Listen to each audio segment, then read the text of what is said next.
On va démarrer cette séquence. C'est une petite séquence, parce que vous savez que les sujets d'égalité professionnelle nous tiennent à cœur au SMPS.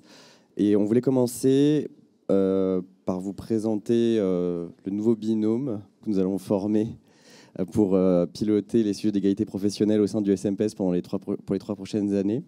Mais avant juste de nous dire ce qu'on va faire, on voulait juste remercier une personne qui a énormément compté pour le SMPS sur ces 3 dernières années sur ce sujet, qui est Caroline Chassin.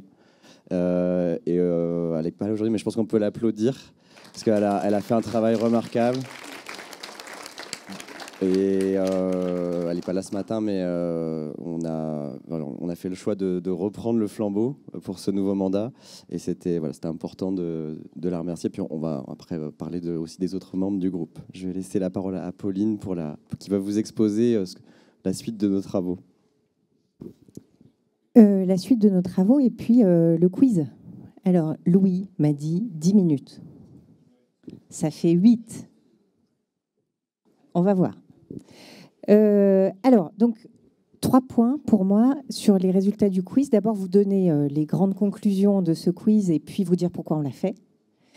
Deuxièmement, je voulais refaire un point sur ce que les textes me semblent dire de notre responsabilité de manager de santé, les textes sur les comportements sexistes et violences sexuelles. Et troisièmement, comme il est quand même préférable d'éviter que ces comportements arrivent, plutôt que de les traiter, redire un mot sur ce qui peut aider à prévenir ces comportements. Donc d'abord sur les résultats du quiz, le bilan des résultats. Pourquoi on l'a fait ? Pour objectiver notre propre connaissance des concepts de comportements sexistes et violences sexuelles. Entre parenthèses, personne dans les 16 personnes du groupe Égalité n'a eu 100% de bonnes réponses. Et ça n'était pas l'objectif. L'objectif, c'était de pouvoir en débattre. Donc, objectiver aussi la connaissance des managers de santé sur ces concepts. Rappeler quelques grandes notions, parce que les textes, ils évoluent. Il y a notamment eu un texte important en 2021 qu'il faut quand même un peu avoir en tête. Et puis, pouvoir en débattre. Alors, est-ce que les objectifs sont atteints ? Parfois, il faut faire un peu d'autosatisfaction. Oui, en partie. Parce qu'on a eu plus de 380 réponses, hein, c'est ça Clément ? Les derniers chiffres, c'était ça. Avec plutôt de bons scores, autour de 75%, voilà, de bonnes réponses, même si bonne réponse, l'intérêt, c'était justement de discuter des situations. Sur la répartition homme-femme, 40% de répondants, 60% de répondantes. On n'est pas à 50-50, mais enfin, on n'est quand même pas si loin. Donc, le premier constat, c'est que ça témoigne un intérêt pour le sujet qui est incontestable. Alors maintenant, deuxième point, j'ai essayé de reprendre un peu dans les définitions juridiques que Clément a adaptées par ce questionnaire au contexte hospitalier, ce qui me semble apparaître en filigrane de notre responsabilité de manager de santé et d'employeur.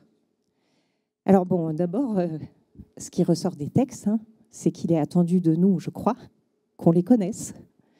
Et sur ces textes-là, je pense qu'on ne peut pas se dire qu'il y a une inflation des textes. Hein.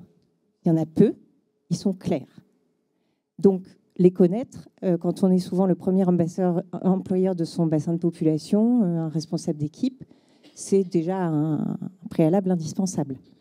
Deuxièmement, qu'est-ce que les textes disent de notre responsabilité ? Tu veux l'intervenir, Clément ? Sinon, je prends 1 minute de plus, Louis. Donc, ce que les textes disent, à mon avis, de manière comme ça un peu transversale, c'est que ce qui est attendu de nous, c'est pas de cocher une case avec 3 lignes sur une situation. C'est pas possible, bien sûr. Sinon, il n'y aurait pas besoin d'enquête administrative, on passerait pas des heures en entretien, on n'aurait pas besoin de rapport de l'encadrement. Donc, là, c'était un exercice, mais biaisé, puisque ce qui est attendu de nous, c'est de saisir le contexte. Et dans ce contexte, je voulais revenir sur quelque chose qui me semble particulier à ces textes sur les comportements sexuels et comportements sexistes et violences sexuelles, c'est l'inverse. C'est que, je vais juste vous refaire un extrait, hein. Sur le harcèlement sexuel comme sur l'agissement sexiste, le texte dit la chose suivante. C'est un agissement qui a pour objet ou pour effet de créer un environnement intimidant, offensant, humiliant. Qu'est-ce que ça veut dire? Ça veut dire qu'on nous demande de recueillir des ressentis. C'est particulier, ça, dans notre culture aussi. Très clairement, le texte dit, on va regarder ce que ça a pour effet. Quelle que soit l'intention de la personne ou sa conscience de faire telle ou telle chose qui va gêner, on nous demande de regarder le ressenti. Est-ce que ça a intimidé? Est-ce que la personne s'est sentie dégradée ou humiliée? C'est ça qu'on nous demande. Ce n'est pas une mission facile, parce qu'un ressenti, par définition, ça n'est pas discutable. Donc, on nous demande de prendre le ressenti et de l'objectiver suffisamment pour pouvoir prendre les mesures adéquates. Et ça, ce n'est pas une mission facile. Donc, j'en viens au troisième point, qui est qu'est-ce qu'on peut faire pour prévenir ces comportements? Parce qu'encore une fois, le mieux est qu'ils ne se produisent pas. Le premier, j'en ai 3. En parler, ça paraît enfoncer une porte ouverte, mais oui, je crois beaucoup à ce pouvoir-là. En parler, faire ce qui est obligatoire, et puis se former. Alors, en parler, moi, je crois beaucoup au pouvoir aussi d'affirmer, quand on dirige une communauté, que certains comportements sont interdits, qu'ils ne seront pas tolérés, et que les comportements éventuellement inadaptés qui gravitent autour ne seront pas valorisés. On a un pouvoir de dire les choses là-dessus, de manière récurrente dans nos établissements. Deuxièmement, faire ce qui est obligatoire. Les signalements sont obligatoires depuis 2021. Le dispositif de signalement est obligatoire depuis 2021. Ça n'est pas facile à mettre en place, parce qu'il faut ensuite faire face au dépôt des signalements et les traiter vraiment. En la matière, il y a des établissements qui sont avancés particulièrement. Si on a fait 2 années de suite une remise de prix pour les plans d'action et les actions concrètes, ce n'est pas pour qu'il y ait des trophées sur les bureaux des chefs d'établissement. C'est pour que ces établissements proposent aux autres leur expérience. Donc sur le site du groupe, la rubrique groupe égalité du site SMPS, on met les plans d'action et les expériences qui sont proposées. Vraiment, moi, j'invite chacun à aller les voir, les consulter. Parce qu'il y a des établissements qui maintenant sont avancés à la fois dans la mise en place des dispositifs de signalement et dans leur évaluation. Et puis, troisième chose, former et se former. Alors, on a essayé d'avancer sur ces sujets-là, nous, pour vous proposer des outils, en fait.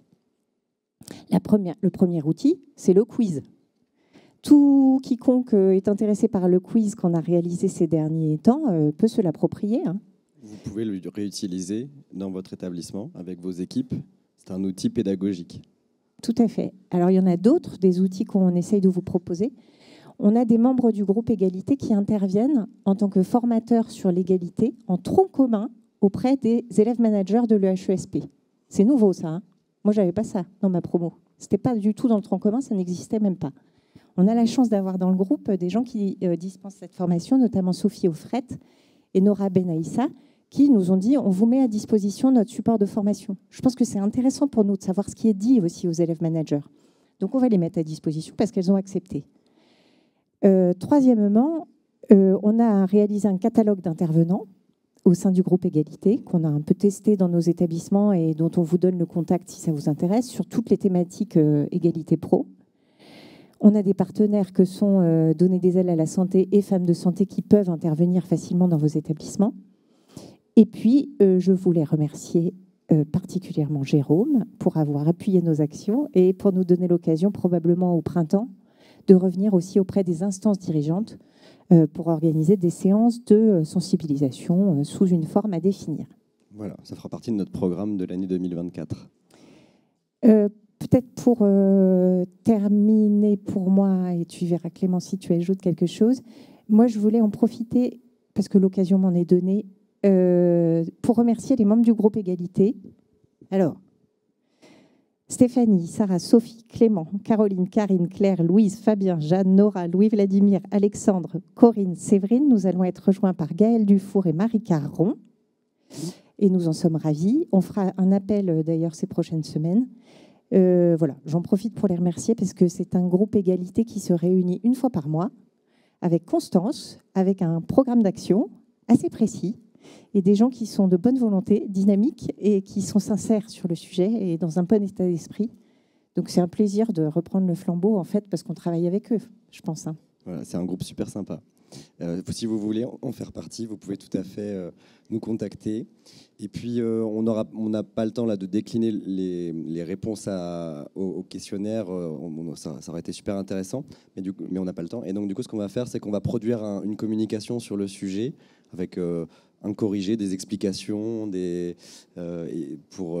sont des choses que vous pourrez réutiliser après dans vos établissements. Et donc, on est fiers aussi montrer que le SMPS, c'est aussi, ça va au-delà de l'action syndicale, faire de la pédagogie, faire de la formation, ça fait partie aussi de nos missions et on en est très fiers. Voilà, on a terminé.